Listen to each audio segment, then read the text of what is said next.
नमस्कार, स्वागत है आपका।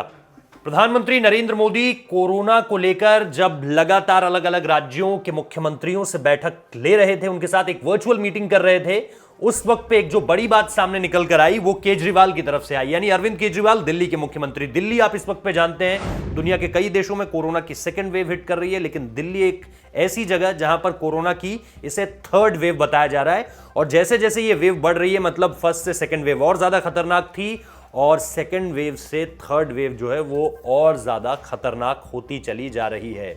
इसे अगर मैं कहूं तो ये निश्चित तौर पर इस वक्त पे, खास तौर पे जब से नवंबर का महीना शुरू हुआ है, अगर आप डेटा के हिसाब से बात करेंगे तो सितंबर और अक्टूबर में ये डिक्लाइन कर गया था। मतलब डेथ रेट जो है वो लगातार उसको लेकर के हम देख रहे थे कि उसमें वृद्धि नहीं हो रही है और लोगों की जो मरने की संख्या थी उसमें कमी आ रही थी। लेकिन जैसे ही नवंबर का महीना शुरू हुआ, पहले ही हफ्ते से इन चीजों में इजाफा होने लगा। हालात ये है कि बीते एक हफ्ते में 700 से ज्यादा लोगों की मौत हो चुकी है।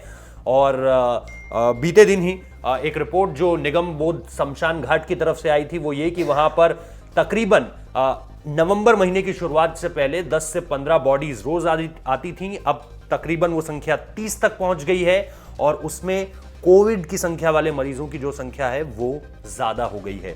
ऐसे में ये एक निश्चित तौर पर बुरी खबर है और दिल्ली के मुख्यमंत्री अरविंद केजरीवाल ने आज प्रधानमंत्री नरेंद्र मोदी के सामने सीधे सीधे ये बात कह दी कि यहां कोरोना के बढ़ने की वजह प्रदूषण भी है, जिसके लिए सिर्फ हमारा ही राज्य जिम्मेदार नहीं है बल्कि आस पड़ोस के राज्य, यानी निश्चित तौर पर वो हरियाणा, पंजाब, उत्तर प्रदेश की बात कर रहे थे। हालांकि उत्तर प्रदेश को इससे परे रखा जाए क्योंकि उत्तर प्रदेश को लेकर के बहुत ज्यादा एक्टिव तौर पर वो नहीं बोले, लेकिन जब वो प्रदूषण की को लेकर बात कर रहे थे तो उसमें नोएडा, ग्रेटर नोएडा का जिक्र भी था, जहां पे कंस्ट्रक्शन का काम बहुत होता है। और आपने देखा होगा कि नोएडा, ग्रेटर नोएडा की जो सोसाइटीज हैं उनको रात में जनरेटर चलाना या फिर ऐसी चीजों के लिए मना किया गया है जिससे वायु प्रदूषण बहुत ज्यादा होता है।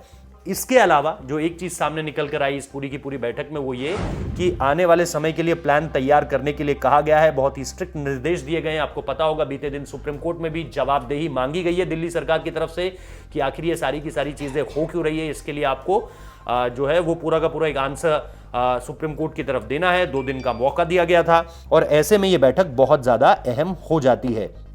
इसके साथ साथ केंद्र सरकार ने एक टीम भी भेजी है जो टेस्टिंग और ट्रेसिंग पर ज्यादा जोर देगी। इस तरह की बहुत सारी चीजें चल रही है। कल ही आपको याद होगा गृह मंत्री अमित शाह ने RT-PCR, एक पूरी की पूरी जो लेबोरेटरी है, मोबाइल लैब है, उसका भी उद्घाटन किया है, जिसमें सुनने में आ रहा है कि एक दिन में तकरीबन 6000 से ज्यादा टेस्ट होंगे और एक टेस्ट की कीमत 499 रुपए होगी। फिलहाल इस वीडियो में इतना ही। अरविंद केजरीवाल प्रधानमंत्री नरेंद्र मोदी को इस मीटिंग में साफ साफ ये कह चुके हैं कि प्रदूषण की वजह, कोरोना से बढ़ती मौतों की संख्या सिर्फ हमारी वजह से, हम इसके लिए जिम्मेदार नहीं है, आस पड़ोस के राज्य भी है।